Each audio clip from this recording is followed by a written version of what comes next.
स्वागत है आपका मिडनाइट टेल्स में। मैं हूं आपका होस्ट मिस्टर एजे। कमजोर दिल वाले इस वीडियो को न देखें।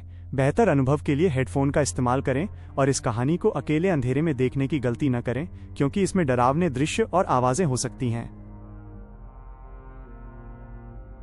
दोस्तों, क्या आप जानते हैं कि अमेज़न के घने जंगलों में सिर्फ पेड़ और जानवर ही नहीं, बल्कि कुछ ऐसी प्राचीन रूहें भी बसती हैं जिन्हें आज तक कोई नहीं समझ पाया।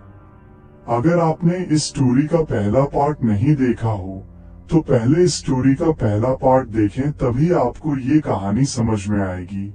पिछले पार्ट में हमने देखा कि कैसे यूके से आए 4 दोस्त ओलिवर, जैक, एमिली और सोफी एक रोमांचक एडवेंचर के लिए इस जंगल में दाखिल हुए थे। लेकिन उन्हें क्या पता था कि वहां एक प्राचीन और खौफनाक बलि का रिवाज उनका इंतजार कर रहा है। एक एक करके जैक, ओलिवर और सोफी उस जंगल की काली ताकतों का शिकार बन गए और सायों में बदल गए। एमिली ने अपनी जान बचाने के लिए उस प्राचीन मंदिर में आग तो लगा दी, लेकिन क्या एक अधूरी बलि कभी पीछा छोड़ती है? आज की कहानी वहीं से शुरू होती है जहां पिछला पार्ट खत्म हुआ था। एमिली उस खौफनाक मंदिर से भाग तो निकली है, पर क्या वो अमेज़न के इस जिंदा नरक से बाहर निकल पाएगी? अंधेरा, ऐसा घना अंधेरा जैसे रोशनी का अस्तित्व ही मिट चुका हो। जब एमिली की आंखें खुली तो उसे लगा कि वो किसी कब्रिस्तान में सो रही है। उसके पूरे शरीर पर कटीली झाड़ियों के गहरे घाव थे और उसकी सांसें जहरीली हवा की वजह से उखड़ रही थीं। उसे धुंधला सा याद आया, वो मंदिर, वो आग और उसके दोस्तों के वे डरावने बदले हुए चेहरे। उसने उठने की कोशिश की, लेकिन उसके हाथ किसी ठंडी और गीली चीज पर पड़े। घबराहट में उसने अपनी जेब से आखिरी माचिस की तीली निकाली और उसे जलाया। तीली की हल्की सी रोशनी में जो उसने देखा, उससे उसका कलेजा मुंह को आ गया। वो मिट्टी पर नहीं, बल्कि हजारों पुरानी हड्डियों के ढेर पर पड़ी थी, और उन हड्डियों के बीच ताजा इंसानी खून की एक लकीर बनी हुई थी, जो सीधे जंगल के और भी गहरे हिस्से की तरफ जा रही थी।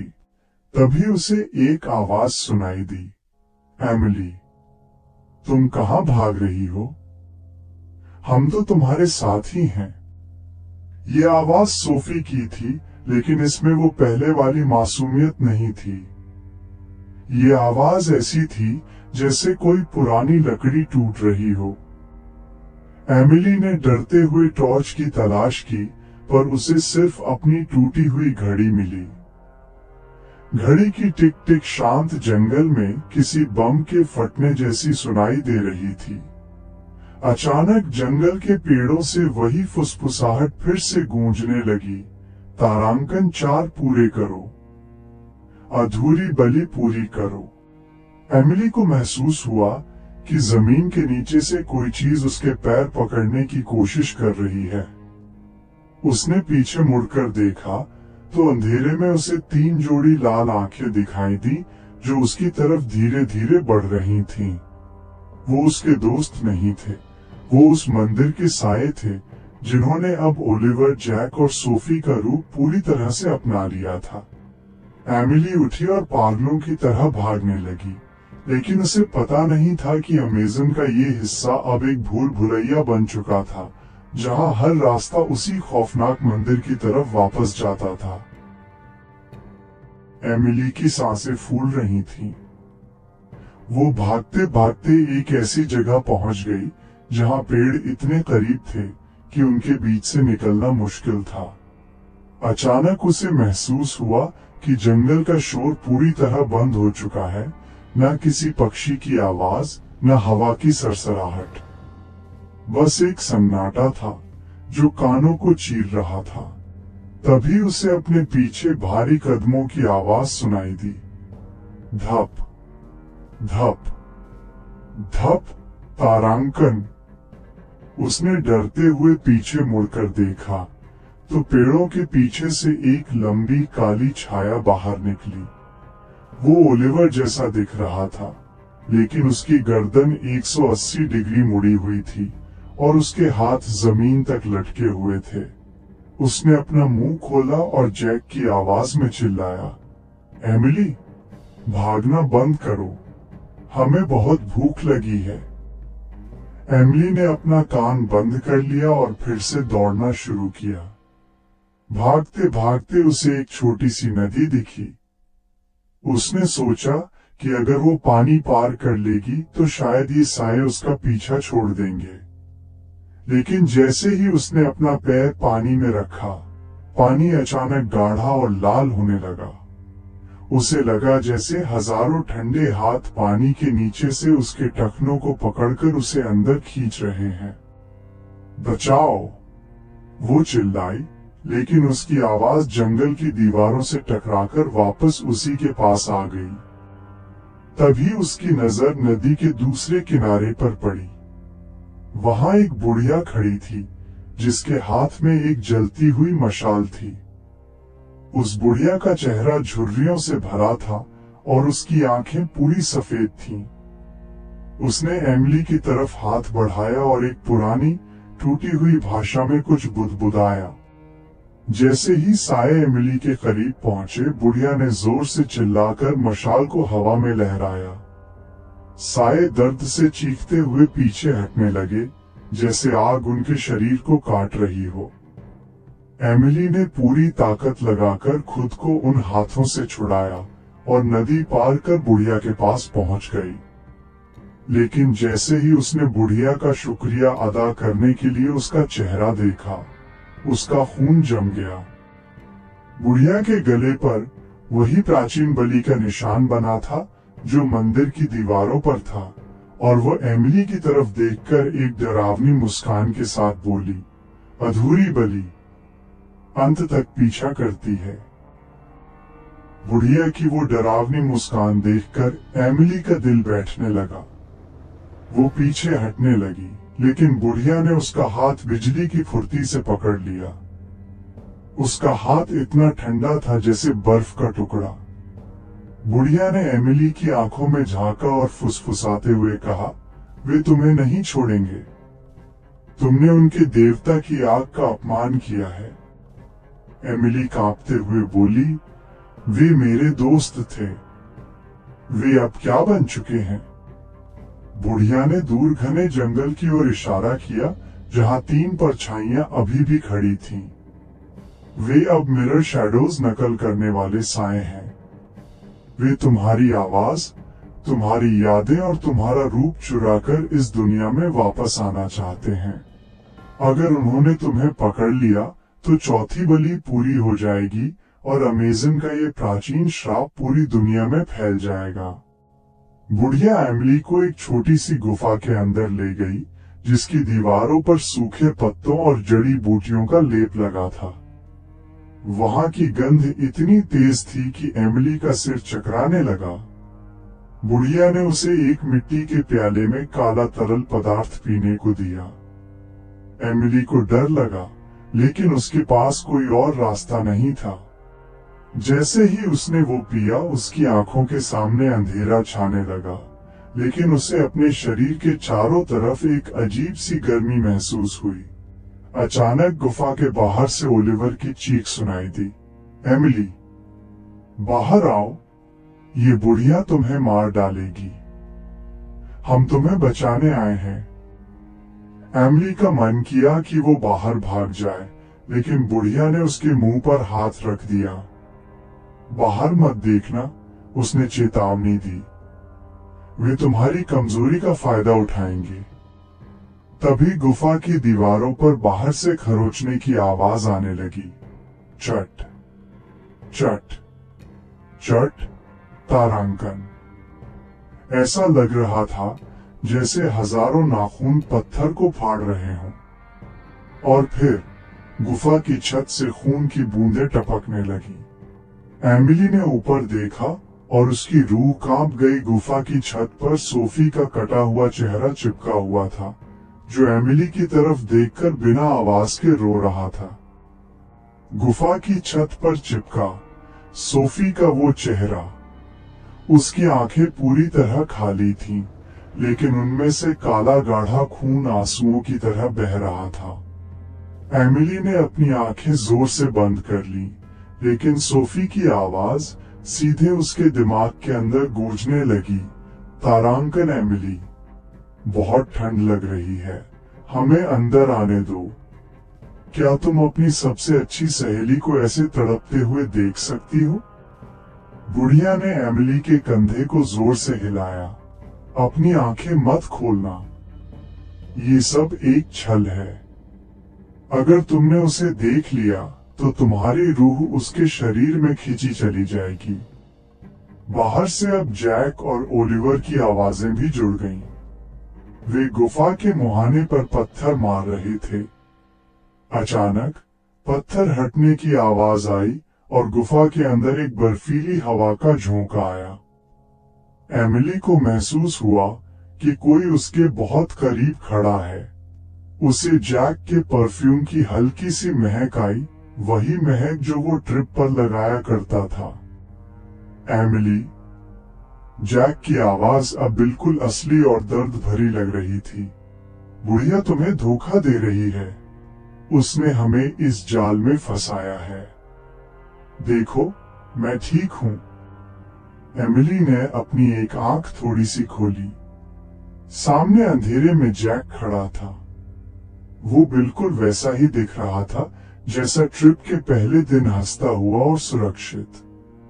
उसके हाथ में वही टॉर्च थी जो मंदिर में खो गई थी। उसने एमिली की तरफ हाथ बढ़ाया। एमिली का हाथ अनचाहे ही उसकी तरफ बढ़ने लगा। उसे लगा कि शायद सब कुछ एक बुरा सपना था और उसके दोस्त वाकई ठीक हैं।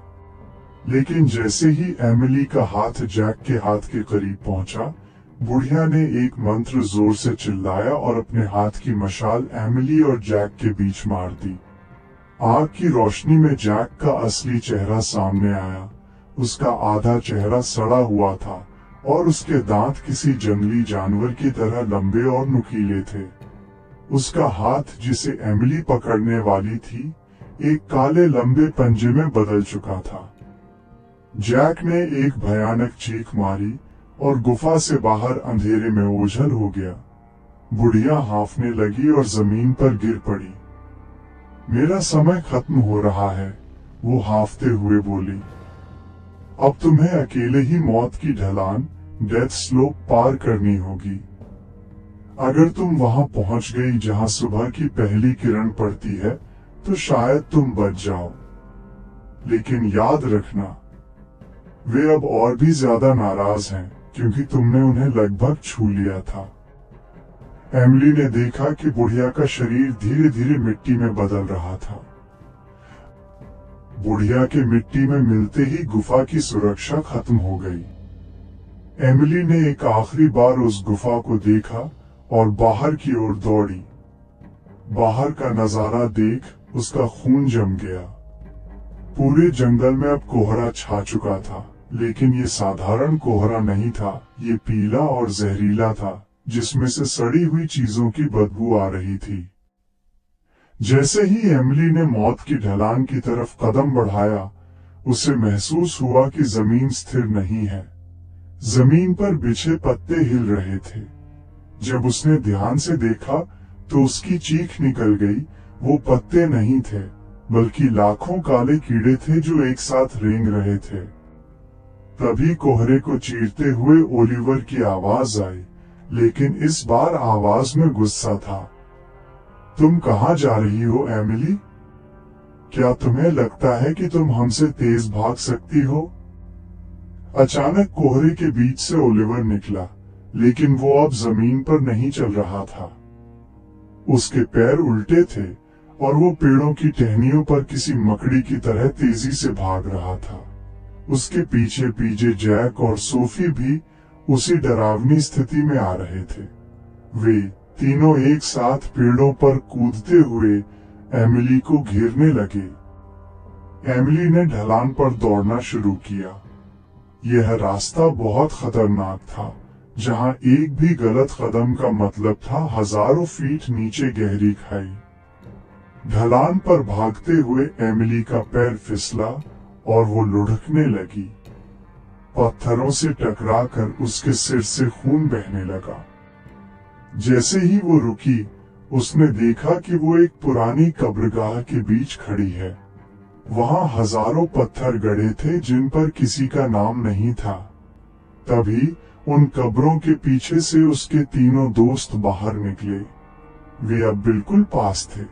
सोफी ने अपना लंबा काला पंजा एमिली के गले की तरफ बढ़ाया और फुसफुसाई, रिवाज अधूरा नहीं रहेगा। तुम्हारी खाल हमारे बहुत काम आएगी। एमिली ने अपनी आंखें बंद की और जमीन पर पड़ी एक नुकीली हड्डी उठाई।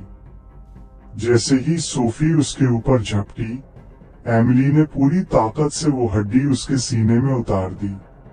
सोफी के शरीर से कोई खून नहीं निकला, बल्कि काला गाढ़ा धुआं निकलने लगा और वो जोर से चिल्लाई। इस मौके का फायदा उठाकर एमिली फिर से ढलान की ओर भागी, लेकिन तभी उसे लगा कि कोई उसे पीछे से खींच रहा है। उसने मुड़कर देखा तो ओलिवर ने उसका पैर पकड़ लिया था और उसके चेहरे पर एक राक्षसी मुस्कान थी। ओलिवर के ठंडे और सख्त हाथों ने एमिली के पैर को इतनी जोर से जकड़ लिया था कि उसे लगा उसकी हड्डी अभी टूट जाएगी। ओलिवर का चेहरा अब पूरी तरह से बदल चुका था। उसकी खाल लटक रही थी और उसकी आंखों की जगह सिर्फ 2 गहरे गड्ढे थे। उसने एमिली को अपनी ओर खींचते हुए कहा, तुम कहीं नहीं जा रही। हम सब एक साथ इसी मिट्टी में दफन होंगे। एमिली ने अपने दूसरे पैर से ओलिवर के चेहरे पर पूरी ताकत से वार किया। जैसे ही उसका जूता ओलिवर के चेहरे से टकराया, उसे ऐसा महसूस हुआ जैसे उसने किसी पत्थर या जमी हुई लाश पर मारा हो। चोट लगते ही ओलिवर के मुंह से काली चिपचिपी तरल चीज बाहर निकली, लेकिन उसने पकड़ ढीली नहीं की। तभी अंधेरे से जैक और सोफी भी बाहर निकल आए। वे अब रेंग नहीं रहे थे, बल्कि हवा में कुछ फीट ऊपर तैर रहे थे। उनके हाथ लंबे होकर एमिली की गर्दन तक पहुंचने की कोशिश कर रहे थे। 4 पूरे करो, 4 पूरे करो। जंगल के हर पेड़ से अब यही आवाज गूंज रही थी, जैसे पूरा अमेज़न ही उस खौफनाक आवाज में चिल्ला रहा हो।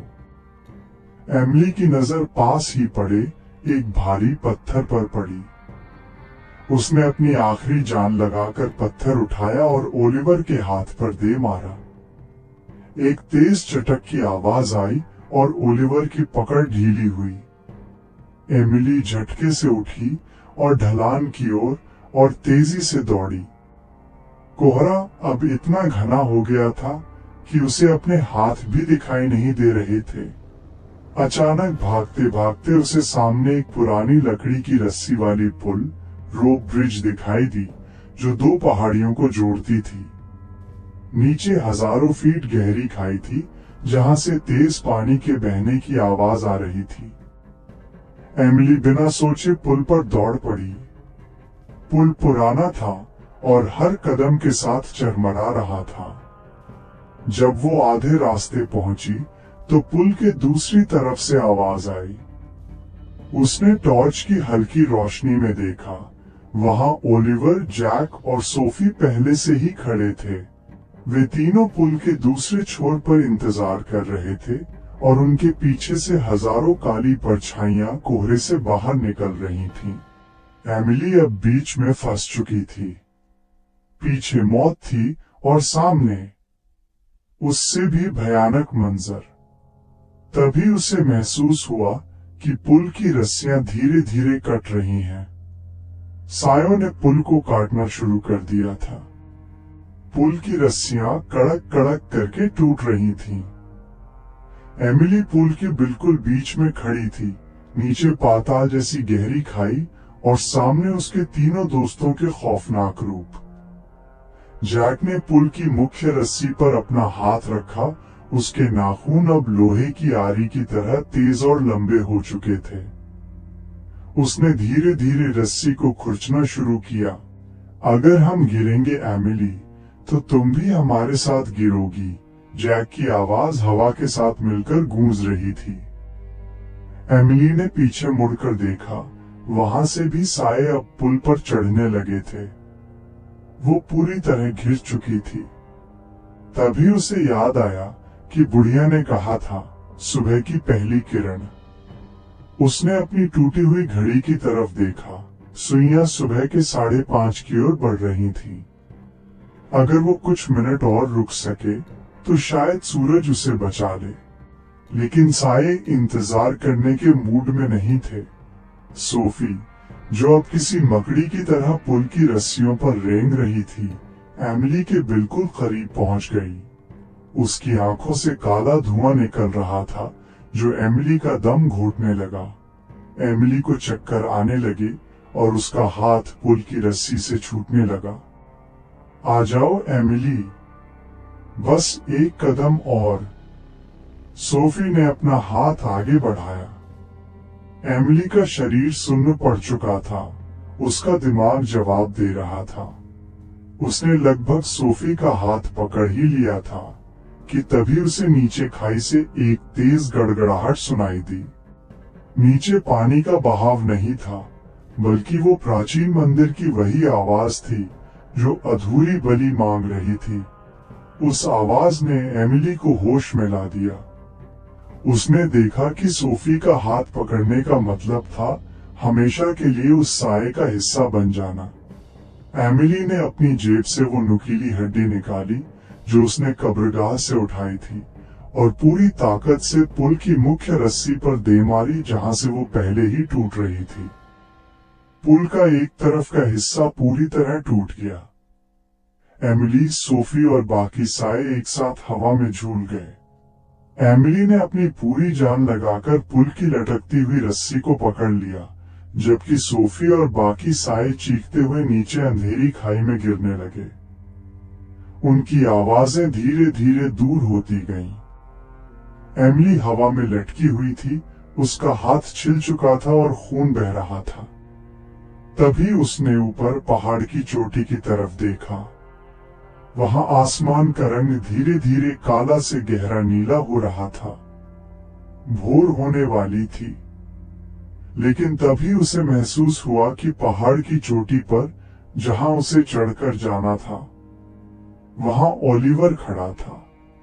वो नीचे नहीं गिरा था और उसके हाथ में एक भारी पत्थर था जिसे वो एमिली के सिर पर मारने के लिए तैयार था। एमिली उस लटकते हुए पुल की रस्सी के सहारे मौत और जिंदगी के बीच झूल रही थी। उसकी उंगलियां सुन्न हो चुकी थीं और नीचे की गहरी खाई उसे अपनी ओर खींच रही थी। ऊपर चोटी पर ओलिवर खड़ा था। उसका चेहरा पत्थर की तरह ठंडा और उसकी आंखों में वही काली गहराई थी। उसने हाथ में पकड़े भारी पत्थर को एमिली की ओर निशाना साधते हुए ऊपर उठाया। बलि कभी अधूरी नहीं रहती, एमिली, ओलिवर की आवाज किसी टूटे हुए वायलिन की तरह गूंजी। जैसे ही ओलिवर ने पत्थर नीचे फेंका, एमिली ने अपनी आंखें मूंद लीं। पत्थर उसके कान के पास से ससनाता हुआ गुजरा और नीचे खाई में जा गिरा। एमिली ने आखिरी बार अपनी पूरी ताकत बटोरी और रस्सी पर झूलते हुए पहाड़ की एक दरार को पकड़ लिया। उसी पल क्षितिज होराइजन पर आसमान का रंग नारंगी होने लगा। सूरज की सबसे पहली बेहद बारीक किरण बादलों को चीरती हुई बाहर निकली। जैसे ही वो रोशनी ओलिवर के शरीर पर पड़ी, उसके गले से एक ऐसी आवाज निकली जिसे सुनकर एमिली की रूह कांप गई। ओलिवर का शरीर रोशनी के संपर्क में आते ही जलने लगा। उसकी खाल से धुआं निकलने लगा और वो किसी जलते हुए कागज की तरह राख होने लगा। वो चीखते हुए पीछे हटा, नहीं, ये उजाला, ये हमें मिटा देगा। सिर्फ ओलिवर ही नहीं, पूरे जंगल में जहां जहां सूरज की रोशनी पहुंच रही थी, वहां से उन सायों की दर्दनाक चीखें आने लगीं। एमिली ने घिसटते हुए चोटी पर अपना हाथ रखा और खुद को ऊपर खींचा। जब वो चोटी पर पहुंची तो उसने देखा कि ओलिवर, जैक और सोफी के साए अब राख के ढेर में बदल चुके थे। कोहरा छंट रहा था और अमेज़न का वो डरावना हिस्सा अब फिर से एक साधारण जंगल जैसा दिखने लगा था। एमिली हांफते हुए जमीन पर लेट गई। उसे लगा कि वो जीत गई है, लेकिन जैसे ही उसने अपनी कलाई की ओर देखा, उसकी सांसें थम गईं। उसकी कलाई पर वही प्राचीन बलि का निशान उभर आया था जो बुढ़िया के गले पर था। वह निशान अब गहरे लाल रंग में धड़क रहा था। दूर जंगल के सन्नाटे में उसे फिर से वही आवाज सुनाई दी, जो अब और भी साफ थी। तारांकन, तुम बाहर तो जा सकती हो एमिली, लेकिन हम तुम्हारी रूह का हिस्सा बन चुके हैं। जहां भी तुम जाओगी, अमेज़न का अंधेरा तुम्हारे साथ चलेगा। सूरज पूरी तरह निकल चुका था, लेकिन एमिली को अपनी परछाई में 3 और साए दिखाई दे रहे थे जो उसके साथ साथ चल रहे थे। वो जिंदा तो बच गई थी, लेकिन वो अब कभी अकेली नहीं रहने वाली थी।